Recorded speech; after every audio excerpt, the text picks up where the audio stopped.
রাধে রাধে, হরে কৃষ্ণ। বল নিতাই গৌর প্রেমানন্দে, হরি হরি বল, হরি বল বল হরি, হরি হরি বল, হরি বল বল হরি, হরি হরি বল, হরি বল বল হরি। তোমরা সবাই হরিধ্বনি দাও।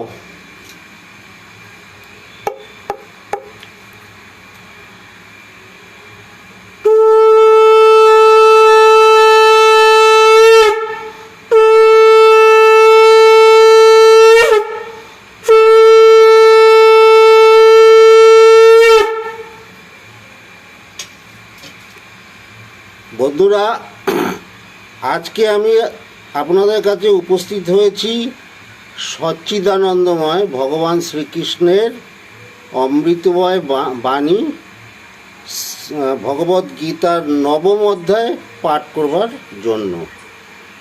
গতকালকে অষ্টম অধ্যায় পাঠ করেছিলাম। তার আগে একটা অনুরোধ আপনাদের কাছে রাখব। আমি সৎকর্ম করতে যাচ্ছি। আমার সৎকর্মের জন্য আপনারাও সৎকর্ম করবেন। তা আপনাদের সেই সৎকর্ম কি? এক হচ্ছে সাবস্ক্রাইব করা, 2 বেল আইকন বাজানো, 3 লাইক করা, 4 কমেন্ট করা, আর 5 হচ্ছে প্রচুর শেয়ার করা। এগুলো হচ্ছে সৎকর্ম। এই সৎকর্মগুলো আপনারা করলে এতে ভগবান শ্রীকৃষ্ণ এবং শনি দেবতা আপনাদের উপর অতীব প্রসন্ন হবেন। আর শনিদেব প্রসন্ন হলে আমৃত্যু পর্যন্ত আপনাদের শুধু আনন্দই আর আনন্দ, আনন্দই আর আনন্দ, আনন্দই আর আনন্দ। যাই হোক, বেশি বাক্য বিনিময় করব না। নবম অধ্যায় শুরু করবার আগে আমি ভগবান বাসুদেব, শনি দেবতা এবং গুরুবন্দনা এবং গায়ত্রী মন্ত্র পাঠ করে আমি নবম অধ্যায় রাজবিদ্যা রাজগুহযোগ শুরু করব। ওং নমঃ ভগবতে বাসুদেবায় নমঃ, ওং নমঃ ভগবতে বাসুদেবায় নমঃ, ওং নমঃ ভগবতে বাসুদেবায় নমো নমো নমঃ। ওং নমঃ শনিশ্চরায় নমঃ, ওং নমঃ শনিশ্চরণায় নমঃ, ওং নমঃ শনিশ্চরণায় নমো নমো নমঃ। গুরু ব্রহ্মা গুরু বিষ্ণু গুরুদেব মহেশ্বর গুরু সাক্ষাৎ পরম ব্রহ্ম তস্मै শ্রী গুরুবে নমঃ। ওং ভূর ভুবৎসঃ ওং তৎসবিতুর্বরেণ্যং ভার্গদেবস্য ধীমহি ধিয়োজনো প্রচোদয়াৎ। ওং ভূর ভুবৎসঃ ওং তৎসবিতুর্বরেণ্যং ভার্গদেবস্য ধীমহি ধিয়োজনো প্রচোদয়াৎ। ওং ভূর ভুবৎসঃ ওং তৎসবিতুর্বরেণ্যং ভার্গদেবস্য ধীমহি ধিয়োজনো প্রচোদয়াৎ। শ্রোতা বন্ধুদের ভালোবাসা এবং প্রণাম দিয়ে আমি রাজবিদ্যা রাজগুহ যোগ নবম অধ্যায় শুরু করছি। ইদন্ত তে গুচ্ছতমং প্রবক্ষামন সুবে জ্ঞানং বিজ্ঞান সহিতং যজ্ঞাতম মোক্ষ সহ সুভাত। শ্রী ভগবান বললেন, তুমি দেহদৃষ্টিহীন, সেজন্য তোমাকে আমি জ্ঞান বিজ্ঞানের অতি গোপনীয় কথা বলবো। এটি জানলে তুমি সংসার বন্ধন হতে মুক্ত হবে। রাজবিদ্যা রাজগুহং পবিত্রমিদমুত্তমম প্রত্যক্ষাবগমং ধর্মং সুসুখং কর্তুম অব্যয়ম।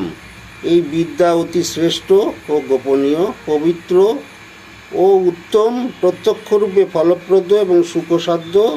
এটি অসাধ্য নয়। অশ্রদ্ধ ধানা পুরুষা ধর্মশাস্য পরন্তপ অপ্রাপ্য মাং নিবর্তন্তে মৃত্যু সংসার বর্তনী। হে পরন্তপ, যারা এই ধর্মেতে শ্রদ্ধাহীন তারা আমাকে না পেয়ে এই মৃত্যুময় সংসারে বারংবার যাতায়াত করেন। ময়া ততমিদং সর্বং জগদ্ভক্ত মূর্তিনা মৎস্থানি সর্বভূতানি ন চাহং তেস্য বস্তিত ন চ মৎস্থানি ভূতানি পশ্রমে যোগমশ্বরম ভূতবৃন্ন চ ভূতস্থম মমাত্মা ভূত ভাবনা।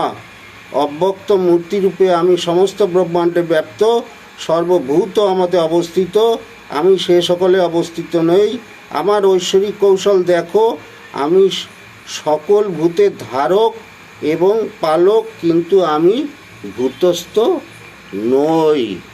যথাকাশস্থিত নিত্যং বায়ু সর্বত্র গো মহান তথা সর্বাণি ভূতানি মৎস্থানিত্যুপ ধারয়। সর্বত্রগামী মহান বায়ু যেমন আকাশে অবস্থিত, সর্বভূত তেমনি আমাতে অবস্থিত। সর্বভূতানি কৌন্তেয় প্রকৃতিং জানতি মামিকাম কল্পক্ষয়ে পুনঃস্থানি কল্পাদু বিসৃজাম্যহম। হে কৌন্তেয়, প্রলয়ের সময় ভূত সকল আমার প্রকৃতিতে লীন হয়, সৃষ্টিকালে আমি পুনরায় তাদের সৃষ্টি করি। প্রকৃতিং সামবষ্টব্য বিসৃজামি পুনঃ পুনঃ ভূতগ্রামমিমং কৃৎস্নম বশং প্রকৃতির বশাৎ। আমি নিজ প্রকৃতিকে বশীভূত করে প্রকৃতির পরবশ ভূত সকলকে বারংবার সৃষ্টি করি। ন চ মাং তানি কর্মাণি নিবধ্নন্তি ধনঞ্জয় উদাসীন বদাসীন মশক্তং তেষু কর্মসু। হে ধনঞ্জয়, এই সৃষ্টি রচনা কর্মে আমি উদাসীন এবং অনাসক্ত থাকায় এই কর্ম সকল আমাকে বন্ধন করতে পারে না। মায়াধ্যক্ষেন প্রকৃতি সুয়তে সচরাচরম হেতু নানেন কৌন্তেয় জগদ্বি পরিবর্ততে। হে কৌন্তেয়, আমার অধ্যক্ষতায় প্রকৃতি এই চরাচর বা জগৎ প্রসব করেন, সেজন্য এই জগৎ বরাবর পরিবর্তিত হয়। অবজানন্তি মাং মুরা মনীষিণং তনুমাশ্রিতম পরং ভাবম জানন্ত মম ভূতমৈশ্বরম মোঘসা মোঘ কর্মান মোঘ জ্ঞান বিচেতস রাক্ষসীমা সুরিষ্ণৈবং প্রকৃতিং মোহিনীং শ্রিতা। নিষ্ফল কর্মা নিষ্ফল কামা বিফল জ্ঞানা বিচার শূন্য বিক্ষিপ্ত চিত্ত বুদ্ধি বিচারহীন ব্যক্তিগণ রাক্ষসী আসরী প্রকৃতিপ্রাপ্ত হওয়ায় আমার সর্বভূত মহেশ্বর রূপ পরম ভাব জানতে পারেন। তারা আমার মানব রূপধারী মূর্তিকে অবজ্ঞা করেন। মহাত্মনস্ত মাং পার্থ দৈবিং প্রকৃতিমাশ্রিতা ভজন্তন্ন মনস জ্ঞাত্তা ভূতাদিমব্যয়ম। এ পার্থ, দৈবী প্রকৃতিযুক্ত পরমাত্মাগণ আমাকে সর্বভূতের আদি এবং অবিনশ্বর জ্ঞানে অনন্য চিত্তে আমার উপাসনা করেন। আর একটা কথা বলছি, সেটা হচ্ছে প্রত্যেকটা অধ্যায় অনেকটাই বড় এবং পুরোটা অধ্যায় কমপ্লিট করতে অনেকটা সময় লাগে। অতটা সময় আপনাদের কাছে মানে একটু অধৈর্যের ব্যাপার হয়ে যায়। তাই আমি চিন্তা করেছি যে প্রত্যেকটা অধ্যায়কে আমি দুটো পার্টে ভাগ করে, প্রথম পার্ট আজকে, পরের পার্ট কালকে। আমি প্রত্যেকটা মানে 18টা অধ্যায়ে মানে প্রতিটা শ্লোক আমি করব, প্রতিটা শ্লোক আমি পাঠ করব, কিন্তু প্রত্যেকটা অধ্যায় দুটো পার্টে ভাগ করে আজকে একটা পার্ট, কালকে একটা পার্ট, এইভাবে পাঠ করব। তা আজকে নবম অধ্যায়ের প্রথম পার্টটা শুরু করা শুরু করেছি আর কি। সততং কীর্তয়ন্ত মাং যতস্তস্য দৃঢ়ব্রতা নমঃসন্তস্য মাং ভক্তা নিত্যযুক্তা উপাসতে। তারা যত্নপূর্বক দৃঢ়ব্রত হয়ে সর্বদাই আমার কীর্তন করেন এবং ভক্তিসহ প্রণামপূর্বক আমার উপাসনা করেন। জ্ঞান যজ্ঞেন চাপন্নে যজন্ত মাম উপাসতে একত্বেন পৃথকত্বেন বহুধা বিশ্বত মুখম। কোনো সাধক জ্ঞানরূপ যজ্ঞ দ্বারা আমার উপাসনা করেন। তাদের মধ্যে অনেকে নিজের সাথে আমাকে অভেদ জ্ঞানে ভজনা করেন। তাদের কেউ নিজেকে পৃথক জ্ঞানে ভজনা করেন। অনেকে আবার নানান দেবতারূপে আমার ভজনা করেন। অহং ত্রতুরহং যজ্ঞ সাধ্যাহম হমৌষধম মন্ত্র হম হমে বাজ্যম হমগ্নিরহং হুতম পিতাহমস্য জগত মাতা ধাতা পিতামহা বেদ্যং পবিত্রমঙ্কার ঋক্সাম যজুরেব চ। গতির্বর্তা প্রভু সাক্ষী নিবাস শরণং সুহৃদ প্রভব প্রলয় স্থানং নিধানং বীজমভয়ম তপম হমহং বর্ষং নিগৃহ্ণামুৎসৃজামি চ অমৃতস্নৈব মৃত্যুশ্চ সদসচ্চাহম অর্জুন। আমি ত্রতু সুধা ঔষধ ঘৃত অগ্নি হোম এবং হোম দ্রব্যাদি, আমি এই জগতের পিতা মাতা ধাতা পিতামহ জ্ঞেয় পদার্থ সকল পবিত্র ব্রতসমূহ এবং ওঙ্কার, আমি ঋক সাম যজু প্রভৃতি সকল বেদ, আমি সকলের গতি ভর্তা প্রভু সাক্ষী আশ্রয় স্মরণ সুহৃদ প্রলয় প্রভাব লয় উল্কাপাত কারণ এবং অবিনাশী বীজস্বরূপ। হে অর্জুন, আমি সূর্যরূপে তাপ প্রদান করি, আমি বৃষ্টিরূপে জল বর্ষণ করি, বাষ্পরূপে জল আকর্ষণ করি, আমি জীবন, আমি মরণ, আমি সৎ অসৎ এবং অব্যক্ত। নবম অধ্যায়ের প্রথম পার্টটা কমপ্লিট হলো। এইবার গীতা মাহাত্ম্যটা তো পড়তে হয়, এটা আপনারা জানেন, তাই গীতা মাহাত্ম্যটা পড়ছি। ওং তৎসৎ শ্রী শ্রীকৃষ্ণার্পণমস্তু। ওং নমো ভগবতে বাসুদেবায়। শ্রী শ্রী গীতা মাহাত্ম্য। ঋষিরুবাচ গীতাশ্চৈব মাহাত্ম্যং যথাবত সুত মে বদ পুরা নারায়ণ ক্ষেত্রে ব্যাসেন মুনিনোদিতম। সুত উবাচ ভদ্রং ভগবতা পৃষ্টং যুদ্ধি গুপ্ততমং পরম শক্যতে কেন তদ্ভক্তং গীতা মাহাত্ম্যমুত্তমম। কৃষ্ণ জানাতি বৈষম্য কিঞ্চিৎ কুন্তি সুত ফলম। ব্যাস বা ব্যাসপুত্র বা যাজ্ঞবল্ক হত মৈথিল। হে ঋষি বললেন, হে সুত, পরকালে নারায়ণ ক্ষেত্রে বসিয়া মহামুনি ব্যাস আপনার নিকট গীতা মাহাত্ম্য যেরূপ বলিয়াছিলেন তাই আপনি কৃপা করিয়া আমার কাছে বলুন।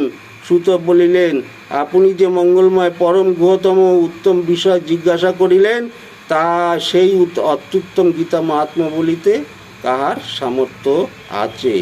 অন্যে শ্রবণত শ্রুতা লেশং সংকীর্তয়ন্তি চ তস্মাৎ কিঞ্চিৎ বদাম্যত্র ব্যাস শশন্ময়া শ্রুতম সর্বপুনা সদ গাবদগ্ধা গোপালনন্দন পার্থ বৎস সুধীর্ভক্ত দুগ্ধং গীতামৃতং মহৎ সারথ্যমজ্জু স্যাদু কুর্বন গীতামৃতং দদৌ লোকত্রয় প্রকারায় তস্मै কৃষ্ণাত্মনে নম।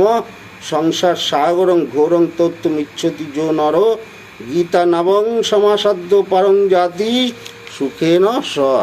ইয়া একমাত্র শ্রীকৃষ্ণই জানেন, ইয়া অর্জুন, ব্যাসদেব, সুখদেব, যাজ্ঞবল্ক এবং মিথিলারাজ জনক ঋষিও কিছু কিছু জানেন, আর অন্য কানে শুনিয়া লেশমাত্র কীর্তন করেন। আমি ব্যাসদেবের মুখে যা শুনিয়াছি তেমনি তাহার কিছু এই স্থানে কীর্তন করিতেছি, তা শ্রবণ করুন। সমস্ত উপনিষদ ধেনুস্বরূপ শ্রীকৃষ্ণ হলেন দহনকর্তা, অর্জুন উহার বৎস, আর দুগ্ধ হলেন শ্রেষ্ঠ গীতারূপ স্বরূপ অমৃত। শ্রীকৃষ্ণ অর্জুনের সারথি পথে প্রতিষ্ঠিত হইয়া জগতের উপকারার্থে গীতারূপ অমৃত দান করিয়াছিলেন। সেই শ্রীকৃষ্ণরূপ পরম ব্রহ্মকে প্রণাম করি। এবার আমি সতী নারীদের নাম উচ্চারণ করব। গঙ্গা গীতা চ সাবিত্রী সীতা সত্তা পতিব্রতা ব্রহ্মা আবলি ব্রহ্মবিদ্যা ত্রিসন্ধ্যা মুক্তিগেহিনী অর্ধমাত্রা চিদানন্দা ভবগ্নি ভ্রান্তি নাশিনী বেদত্রী পরানন্দা তত্ত্বার্থ জ্ঞান মঞ্জুরি। এবার আমি ভগবানকে এই যে আমি যে গীতা পাঠটা করলাম, এই গীতা পাঠে আমার ভুল ত্রুটি থাকতে পারে, তার জন্য ভগবানকে আমি ভগবানের কাছে ক্ষমা প্রার্থনা চাওয়ার জন্য একটা মন্ত্র পড়ছি। ওং যদক্ষরং পরিভ্রষ্টং মাত্রাহীনঞ্চ যদ্ভবেৎ পুণ্যং ভবতু তং সর্বং তং প্রসাদাৎ জনার্দন। হরে কৃষ্ণ কৃষ্ণ কৃষ্ণ হরে হরে, হরে রাম রাম রাম হরে হরে, হরে কৃষ্ণ কৃষ্ণ কৃষ্ণ হরে হরে, হরে রাম রাম রাম হরে হরে, হরে কৃষ্ণ কৃষ্ণ কৃষ্ণ হরে হরে, হরে রাম রাম রাম হরে হরে। আজকের মতন নবম অধ্যায়ের প্রথম পাঠ এবং গীতা পাঠ শেষ হলো। কালকে আবার দ্বিতীয় পাঠটা শুরু করব। আপনারা সবাই শ্রোতা বন্ধুরা শ্রবণ করবেন এবং ভালো থাকবেন। রাধে রাধে।